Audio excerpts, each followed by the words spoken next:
Good vibes, mga kasimpleng buhay. Doon na tayo sa Ticks and Fleas. Ngayon ay grooming day ng isang alaga.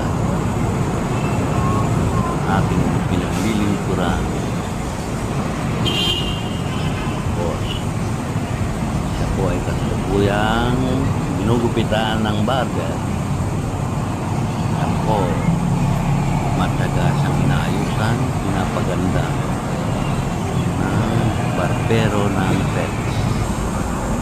Mga kasimpleng buhay at kagubay. Maraming salamat. Please subscribe to my channel.